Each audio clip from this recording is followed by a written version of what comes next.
안녕하십니까, 책돌입니다. 오늘 소개해드릴 책은 편안함의 습격입니다. 저자는 마이크 리스터, 출판사는 수호 소재입니다. 먼저 추천사입니다. 편안함의 습격은 우리가 일상에서 얼마나 편안함에 중독되어 있는지를 날카롭게 짚어내며 그로 인해 잃어버린 정신적 회복력과 삶의 생동감을 되찾는 법을 제시합니다. 저자는 낯선 환경, 신체적 도전, 불확실성 속에서 인간 본연의 강인함과 기쁨을 발견할 수 있음을, 실제로 알래스카의 척박한 자연 속에서 33일간 생존한 자신의 체험과 다양한 분야의 과학적 연구로 풀어냅니다. 심리적인 불편을 회피하기보다는 정면으로 마주할 때 우리는 좀 더 강하고 의미 있는 삶을 살 수가 있습니다. 더불어 이 책은 정신적인 탄력성, 자기 효능감, 몰입과 회복의 심리를 직관적이면서 깊이 있게 탐구합니다. 그럼 바로 본문을 보겠습니다. 요즘 사람 대부분은 자신의 컴포트 존을 벗어나는 일이 거의 없습니다. 우리는 나날이 편안해지는 거초와 냉난방이 조절되는 멸균의 장소에서 도전이라는 일절없는 안전한 울타리를 벗어나지 않고 과식하며 살고 있죠. 이런 현실에서 사람들은 시인 메리 올리브가 말한 야생적이고 소중한 삶의 경험을 스스로 제한하고 있습니다. 최근에 쏟아진 증거들은 옛날 옛적 조상들이 겪었던 것과 똑같은 불편함을 경험하면 모든 면에서 이전보다 훨씬 나은 상태가 된다고 밝히고 있습니다. 육체적으로 튼튼해지고 정신적으로 강인해지며 영적으로 건강해집니다. 학자들은 불편함이 우리를 수많은 육체적, 정신적 문제로부터 보호해준다는 사실을 속속 밝혀내고 있습니다. 생각해 봅시다. 일부러 불편함을 경험해서 이득을 얻는다고 했을 때 쉬운 방법은 얼마든지 있을 것입니다.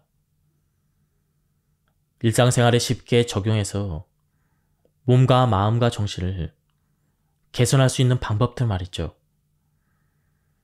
하지만 이 책에서 제안하는 여정은 여러 분야의 연구자들이 우리 삶에 포함시키라고 권하는 처방의 극단적인 끝에 있습니다. 야생으로의 회귀이며 부분적으로는 사고방식의 재구성입니다. 그리고 그 혜택은 측량할 수조차 없는 전방위적입니다. 물론 편안함과 편리함은 좋은 것입니다.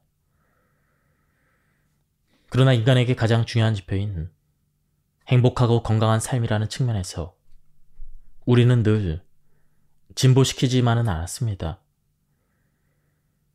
점점 과도하게 편안하고 풍족함이 넘치는 환경에서만 머물렀던 우리의 지난날은 아무도 의도하지 않은 결과를 낳았죠. 이제 인류는 심오하고 깊이 있는 경험을 할 기회가 극히 제한되었습니다. 마땅히 겪어야 할 경험들은 더 이상 우리의 삶과 아무런 관련이 없어졌죠. 이는 의심할 여지 없이 인간을 변화시켰고 그 방향이 늘 최선은 아니었습니다. 미숙이라는 것은 일본 신도에서 행해지는 정화의식으로 물을 사용해 신체와 마음의 부정을 씻어내는 전통적인 관습입니다. 주로 차가운 폭포나 강물 등의 극한 환경에서 수행되는 경우가 많고 이를 통해 자기 극복과 정신 단련을 추구하죠. 이 책에서는 이것을 정화 수행과 혼용하여 사용하였습니다. 정화 수행이 가져다준 청정 상태는 고대의 합기도 수련자들이 자연의 차가운 물에 몸을 담갔던 이유와 같습니다. 폭포와 냇물 또는 바다는 수련자의 불순함을 씻어내 그를 우주와 재연결시켜주는 매개체였죠.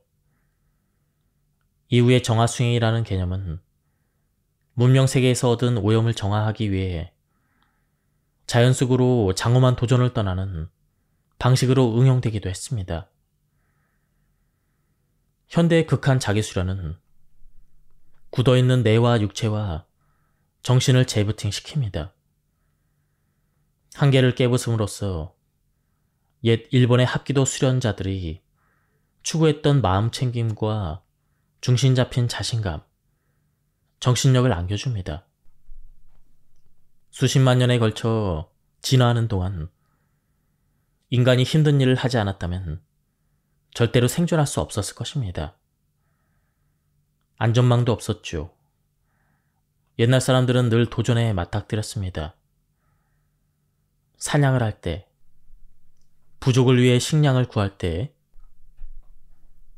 여름이 끝나고 겨울로 넘어가는 계절 등등 도전에 맞닥뜨리면서 인간은 점점 자신의 잠재력에 눈을 떴죠. 엘리엇은 키 185cm에 철인 3종 경기로 다져진 약 86kg의 늘씬한 체형을 지니고 있습니다. 건강하게 그을린 피부를 가진 그는 나이는 54세였지만 40세라고 해도 믿어질 정도였습니다. 그런데 어느 날 갑자기 현대사회가 도래하면서 도전받지 않고 생존하는 일이 가능해졌죠. 먹을 것은 넘쳐나고 편안한 집이 있고 좋은 직장과 나를 사랑하는 몇몇 사람들. 한마디로 오케이 인생 아닙니까? 그런데 나의 잠재력이 이 큰 원이라고 생각해 봅시다. 엘리엇이 오솔길 양쪽에 숲을까지 감쌀 정도로 허공에 큰 원을 그리면서 말했습니다. 그리고 큰 원 가운데에 접시만한 동그라미를 그렸죠. 사람들은 이 작은 동그라미 안에 살고 있습니다. 여기까지가 내 잠재력이다 하면서요. 그 너머에 뭐가 있는지 울타리를 벗어나면 어떤 일이 일어날지 전혀 생각하지 않죠. 이건 정말로 중요한 걸 놓치고 있는 것입니다. 저는 사람들이 자연 속으로 뛰어들어 헉소리나게 힘든 도전을 하면 자동으로 천부적인 정화장치가 작동한다고 믿고 있습니다. 그러니까 컴포트 존에만 머물지 말고 제발 그 너머를 탐색해 보라는 것이죠. 우리 도전 모델에서 원칙은 딱 두 가지입니다. 1번, 과제가 엄청나게 힘든 것이어야 한다. 2번, 죽지 않는다. 죽지 않는다는 대목은 금방 이해가 갔는데 엄청나게 힘듦의 기준이 무엇인지 궁금했습니다. 모든 과정을 제대로 수행한다는 전제 아래 성공할 가능성이 50%여야 한다는 것이 일반적인 기준입니다. 그러니까 만일 40km를 주파하는 목표를 세워놓고 준비하는 과정에서 30km를 뛰는 훈련을 하고 일주일에 한 번 60km 정도를 뛴다면 그건 우리의 도전 모델이 아닙니다. 실패 확률이 너무 낮습니다. 준비 과정에서 15km 이상 뛰지 못하고 두어 번 정도 25km를 뛰어보진 못했지만 30km까지 뛸 수 있을지 아주 의심스러운 상황이라면 목표는 약 40km가 되는 것이죠. 목표는 유동적입니다. 어떤 사람의 50%는 다른 사람의 50%와 같지 않을 테니 말이죠. 3km 이상 달려본 적이 없는 사람이라면 10km가 목표가 될 수가 있습니다. 모든 현대인들에게 몹시 힘든 일에 도전해보는 경험이 필요할지도 모릅니다. 최근에 한 연구는 우울증과 불안, 비소속감 같은 정신적인 증상들이 육체적인 나태함과 관련이 있다고 말합니다. 그러면 절반 정도는 실패하는 겁니까? 내가 물었습니다. 실제로 저도 최근에 2번 실패했습니다. 확실히 말할 수 있는 건 인간의 뇌는 실패라는 개념을 싫어한다는 것입니다. 뇌가 가장 원하는 건 실패와 아무 관련이 없는 그런 상태입니다. 특히 준비 과정을 완벽하게 수행했을 때는 더더욱 그렇습니다. 이것은 인간 내면에 뿌리 박힌 현상입니다. 두려움의 진화적인 기원을 탐구한 미시간 대학교 연구진에 따르면 우리가 현재 느끼고 있는 두려움은 과거의 생활 양식에서 온 때가 많습니다. 초기의 인간은 목숨을 위협받는 상황이 일상적이었습니다. 포식자와 독을 품은 뱀, 적대적인 상대 부족, 혹독한 날씨, 그리고 수풀 속의 바스락거림이나 풀밭을 기어가는 뱀을 쉽게 알아채는 이유도 바로 이 때문이죠. 낯선 사람을 경계하는 이유, 궂은 날씨와 높은 것을 피하려는 이유, 대중연설을 하면서 자신의 목덜미를 많은 사람 앞에 드러낼 때 불안을 느끼는 이유도 마찬가지죠. 불과 100년 전까지만 해도 실패는 곧 죽음을 의미했습니다. 그런데 오늘날에는 사람들이 실패의 결과를 엄청나게 과대평가하고 있습니다. 요즘은 실패라고 하면 파워포인트 프레젠테이션을 망쳐서 상사에게 찍히는 정도를 의미하죠. 인간의 마음은 프레젠테이션을 망치는 것 같은 그런 결과를 가대평가하도록 프로그래밍 되어 있습니다. 앞에 미시간 대학교 연구진에 따르면 과거의 사회적인 실패란 부족으로부터 추방당해 자연에 의해 죽음을 당하는 것을 의미할 때가 많았습니다. 그러니까 우리 안에 남아있는 이 진화적인 메커니즘은 이제 도움이 안 된다는 것이죠. 삶에서 정말로 위대한 것은 결코 안전한 성공이 보장되어 있을 때 오지 않습니다. 단언할 수 있습니다. 완벽하게 실행되더라도 실패 확률이 높은 도전에 참여하는 것, 그런 상황에 과감히 뛰어드는 행동은 엄청난 파급 효과를 가져다 줍니다. 실패에 대한 두려움을 없애주고 내 안의 잠재력을 일깨워주죠. 그랜드 캐니언 왕복 도전을 살펴보면 전 32km도 못 뛰었습니다. 애초부터 성공 확률이 50%도 안 됐죠.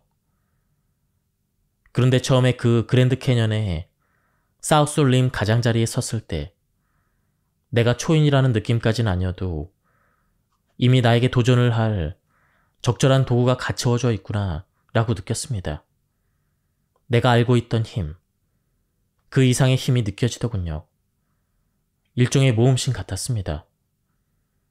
인간의 장엄한 도전은 시간과 공간을 초월합니다.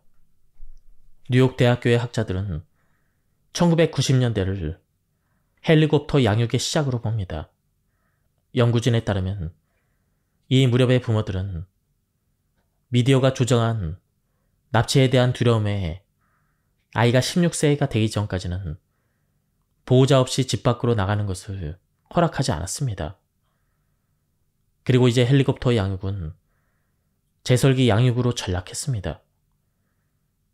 부모는 자녀가 가는 길에 놓인 모든 장애물을 맹렬하게 치워버립니다.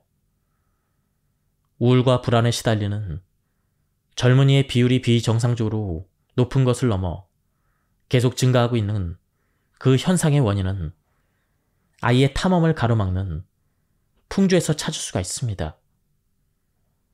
한 연구에 따르면 헬리콥터 양육이 시작된 직후 그 세대에 속한 대학생들 사이에 불안과 우울증이 80%가량 증가했습니다. 요즘 사람들은 너무 바깥만 보며 살고 있습니다. 무더기의 좋아요를 받기 위해 튀는 행동을 하고 그걸 소셜미디어에 올립니다. 인생의 진짜 도전은 내면을 향해야 합니다. 가장 중요한 모토는 내가 정말로 불편한 뭔가를 해냈다는 것입니다. 틀림없이 도중에 포기하고 싶다는 마음이 들 것입니다. 하지만 내가 보고 있기 때문에 포기하지 않을 것입니다. 도전을 마치고 나면 나는 내가 나를 지켜보는 유일한 사실이었다는 사실, 힘들었던 상황에 당당하게 대처했던 자신을 돌아볼 수가 있습니다.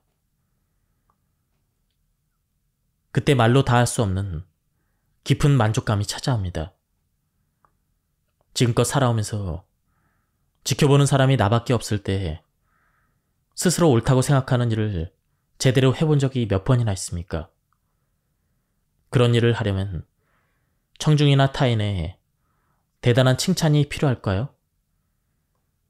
나는 자신을 위해 그런 일을 할 수 있을 만큼 대단한 존재가 아닌 걸까요? 아무튼 저는 소셜미디어가 생기기 전부터 이런 가이드라인을 세워놓고 있는데 요즘에는 의미가 더 커졌습니다. 뉴질랜드와 영국의 합동 연구팀이 밝혀낸 내용을 들여다봅시다. 그들은 야외 도전 과제가 미치는 심리적 효과를 다룬 약 100개의 연구 논문을 샅샅이 분석했습니다. 연구팀은 현대의 멸군 세계를 떠나 새로운 스트레스 요인에 자신을 노출시키는 것은 강인함을 키우는 데 도움이 된다는 결론을 내렸습니다. 위기와 두려움 또는 위험에 맞서는 일은 최적의 스트레스와 불편함을 초래하며 이는 결과적으로 향상된 자존감, 인격 형성, 그리고 심리적인 회복력을 증진시킵니다. 라스베가스에서 불편함을 찾아내는 것은 식은죽 먹기입니다. 문을 열고 사막으로 걸어 들어가기만 하면 되는 것이죠. 한여름의 사막은 아궁이 속이나 다름없습니다. 그런데 그런 곳에서 운동이 인공적인 환경 속의 일상을 탈출하게 해주는 오아시스처럼 느껴졌죠. 주말마다 거금 400달러를 주고 산 신발을 신고 붉은 안반 협곡, 검은 바위 사막, 조슈아 나무숲, 전나무 고원지대를 몇 시간씩 터벅터벅 걸었습니다. 이 모든 자연 환경이 주중에 쌓인 마음속의 먼지를 날려버리는 고압 세척기 역할을 했죠. 길고 조용하고 인적이 없는 탐색로가 눈앞에서 내 발걸음을 기다리고 있는데 굳이 시간당 100달러짜리 상담 치료사를 찾아가 수다를 떨 필요가 있을까요? 이렇게 힘든 상황에서 운동하는 것이 쾌적한 데서 운동하는 것보다 우리 몸에 굉장히 좋은 물질을 분비시킨다고 합니다. 바로 고온 운동에서 운동을 하면 열 충격 단백질과 BDNF라는 뇌유래 신경 영양인자를 활성화시킨다고 합니다. 이러한 열 충격 단백질은 염증을 억제하고 수명을 연장시키는 효과가 있다고 합니다. 나는 운동의 창의성을 약간 가미하기로 했습니다. 하루 종일 무거운 짐을 지고 다니는데 익숙해지기 위해 20에서 30kg짜리 배낭을 맨 채 집안일을 했던 것이죠. 상상해봅시다. 마치 보병 전투원처럼 군장을 메고 청소기를 돌리고 빨랫감을 정리하고 화장실 바닥을 닦는 모습을 말이죠. 때론 배낭을 지고 겨울용 등산화를 신고서 반려견과 함께 동네를 산책하기도 합니다. 내 꼴은 오할 데 없는 동네 바보 같았고 내 느낌도 그랬습니다. 하지만 무거운 것을 지고 거리를 걸어다니는 훈련은 체력과 지구력을 동시에 강화시켜주는 일석이조의 효과가 있었습니다. 한 가지 사실을 덧붙이자면 컴포트 존을 벗어나 정신과 육체를 한꺼번에 동원해야 되는 새로운 기술들을 학습하는 과정은 우리 뇌 회로에 의미심장한 변화를 일으킵니다. 놀랍게도 변화는 일부 질병에 대한 회복력을 높여주죠. 마치 신경계에 팔기통 엔진을 달아주듯 미엘린을 형성시킴으로써 뇌와 신체 전반에 걸쳐 더 강하고 더 효율적인 신경 신호를 생성해줍니다. 뇌 속의 미엘린이 증가하면 전반적인 뇌 기능이 향상되고 반대로 부족하면 알츠하이머와 같은 신경퇴행성 질환의 위험이 커집니다. 한 예로 미시간 대학교 연구진은 학습에 더 많은 시간을 투자한 사람들의 경우 치매 발병률이 현저히 낮다는 사실을 밝혀냈죠. 매우 흥미로운 부분은 학습자 사이에서 일반적으로 치매 발병률을 높이는 요인인 당뇨 수치가 증가했음에도 실제 치매 발생은 감소했다는 점입니다. 이 현상은 새로운 것을 학습하는데 몰두하는 시간이 나쁜 습관을 일정 부분 상쇄하는 데 도움이 될 수 있음을 시사합니다. 오늘날과 같은 점점 더 초연결적이고 집단 중심적인 사회에서, 즉 우리가 속한 그룹이나 조직으로 스스로를 정의하는 세상에서 가끔은 혼자가 되는 것도 나쁘지 않다고 생각합니다. 외부의 어떤 것으로도 자신을 규정하지 않고 오로지 자기 자신과 함께 있는 시간을 가져봅시다. 붓다나 노자, 모세, 에머슨 등 수많은 이들이 홀로 있음의 유익함을 강조하지 않았습니까? 오늘날 점점 더 많은 과학자들은 말합니다. 애써 홀로 있고자 했던 이런 인물들이 무언가를 추구하고 있었다고. 홀로 있을 수 있는 능력은 자신을 위해서뿐 아니라 좋은 인간관계를 구축하는 데도 똑같이 중요합니다. 홀로 있을 수 있는 능력은 근본적으로 자기 자신과 함께 있으면서 불편함을 느끼거나 주의가 산만해지지 않는 능력입니다. 해방감은 주변에 아무도 없으니 모든 사회적 기준으로부터 완전히 자유롭고 누구의 의지에도 나를 맞출 필요가 없기 때문이었죠. 나는 불편했지만 동시에 자유로웠습니다. 30쯤 된 남성이 어떻게 보여야 하고 어떻게 행동해야 하며 어떻게 자신을 표현해야 한다는 사회적인 담론은 사회라는 그 배경을 벗어나면 더 이상 어떠한 이야기도 만들어내지 못합니다. 홀로 있음이 건강에 유익하다는 것을 뒷받침하는 연구가 많이 있습니다. 이 연구는 홀로 있음이 생산성, 창의성, 공감 능력, 행복감을 높여주며 자아의식을 낮춰준다는 것을 보여줍니다. 보크 박사는 말합니다. 사회적 연결은 분명히 중요합니다. 사회적 연결이 사라져버리고 영영 회복되지 않으면 위험할 수도 있습니다. 홀로 있을 수 있는 능력을 갖추면 외로움을 느끼는 대신 고독을 자신을 좀 더 잘 알 수 있는 의미 있고 즐거운 시간을 누리는 기회로 볼 수 있게 됩니다. 자신과의 관계를 튼튼히 구축하는 기회가 되는 것이죠. 흔해 빠진 이야기로 들릴 수 있겠지만 이것은 매우 중요한 이야기입니다. 외롭다는 느낌을 풍요로운 고독의 느낌으로 변환하기 위해서 노력하는 것이야말로 모든 사람이 지녀야 할 목표입니다. 적막한 고독 속에 서 있는 동안 나의 불안은 모든 방해가 사라진 느낌으로 변하고 있었습니다. 무엇으로부터도 영향받고 있지 않다는 그런 느낌. 문명세계의 모든 인간과 혼돈으로부터 벗어나 있다는 느낌. 가나자와를 비롯한 여러 학자들의 연구가 말해주는 것은 가끔 야외에서 혼자 지내는 것이 북적거리는 도시가 안겨준 스트레스에 대한 해독제가 될 수 있다는 것입니다. 우리 뇌에는 기본적으로 두 가지 모드가 있습니다. 집중 모드와 비집중 모드입니다. 집중 모드는 마음의 주의를 기울이고 있는 상태입니다.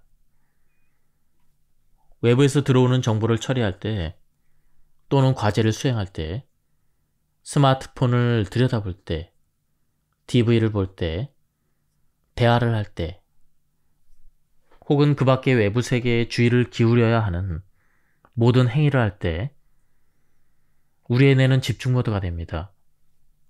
비집중 모드는 아무런 주의를 기울이지 않을 때 일어나죠. 내면을 향하는 마음의 방향이자 휴식 상태입니다. 이 상태에서 우리는 어떤 일을 더 훌륭하고 효과적으로 하기 위해 집중하는 데 필요한 자원들을 복원하고 재구축합니다. 비집중 모드에서 보내는 시간은 업무를 완수하거나 창의력을 발휘하거나 복잡한 정보를 처리하는 데 매우 중요합니다. 우리가 디지털 미디어에 넘겨주고 있는 11시간 6분의 주의력은 결코 공짜가 아닙니다. 이 시간은 모두 집중 모드 상태에서 소비됩니다. 이런 집중 상태를 무거운 것을 들어올리고 있는 상황이고 비집중 모드를 쉬고 있는 상황이라고 비유해 봅시다. 휴대전화와 TV, 컴퓨터 등등의 정신을 빼앗기고 있을 때는 한 가지 운동을 반복하고 또 반복할 때와 마찬가지로 우리의 뇌에서 막대한 양의 에너지가 소비됩니다. 결국 주의력을 과도하게 사용하면 지치는 것이죠. 현대의 삶은 우리의 뇌를 혹사시키고 있습니다. 현대인이 집단적으로 겪고 있는 따분함의 결핍이야말로 인류의 정신적 피로를 거의 위기 수준까지 몰아가고 있는 원인일지도 모릅니다. 한 미디어 전문가의 분석에 따르면 스크린 기반 미디어의 맹습이 미국인들을 갈수록 별스럽고 조급하고 산만하고 까탈스러운 사람으로 만들었다고 합니다. 한마디로 줄이면 밉상입니다. 괄호 속에서 제대로 돌보지 못한 마음들은 우울증, 삶에 대한 불만족, 인생이 더 빠르게 흘러가고 있다는 인식으로 이어집니다. 그 결과 우리의 마음이 느긋하게 방황하면서 화면 밖의 것들을 인식할 때만 그 존재가 드러나는 삶의 아름다움을 놓칩니다. 지금까지 이 책에 대한 리뷰를 모두 마쳤습니다. 한번 책을 구해서 읽어보실 것을 추천드립니다. 여기서 리뷰를 마치도록 하겠습니다. 감사합니다.